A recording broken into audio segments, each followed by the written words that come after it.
So I have time here because I'm at a way station and they inspected me and I have a bum tire. Um, so you mentioned Lawrence Krauss and Sam Harris and you could go down the list of intellectuals. I don't have the list in my head right now, but so Lawrence Krauss, brilliant, world-renowned physicist, right? So I'll use him as an example. And you noticed about him, what you noticed about him is a flaw in him. Because there's an over-identification with the logical, reasonable part of the brain. So that's the left brain, right? There's an over-identification with those patterns of thinking. The over-identification with the intellect gives rise to this ego inflation. So you can see in him something he doesn't see in him. So you know something about him he doesn't know.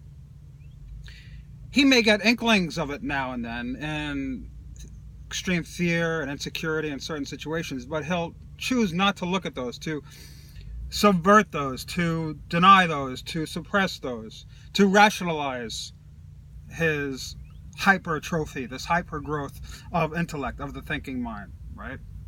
So, granted, intellect and the thinking mind, problem solving, does great things in the world. Look at around us. Everything that we have, it's like magic, right? It's like a magic world.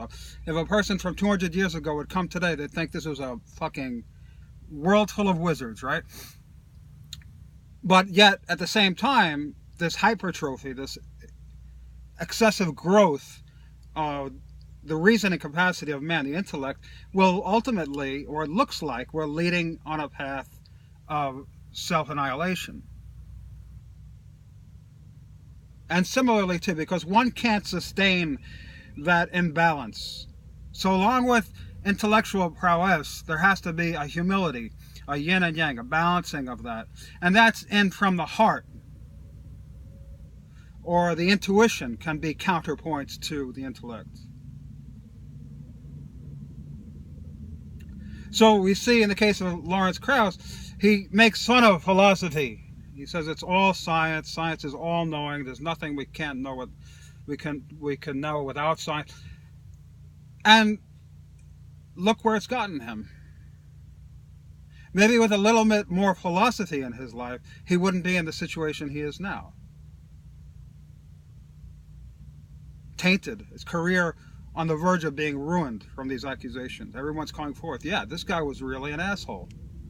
So this is what living by the intellect gets you. It causes a blindness.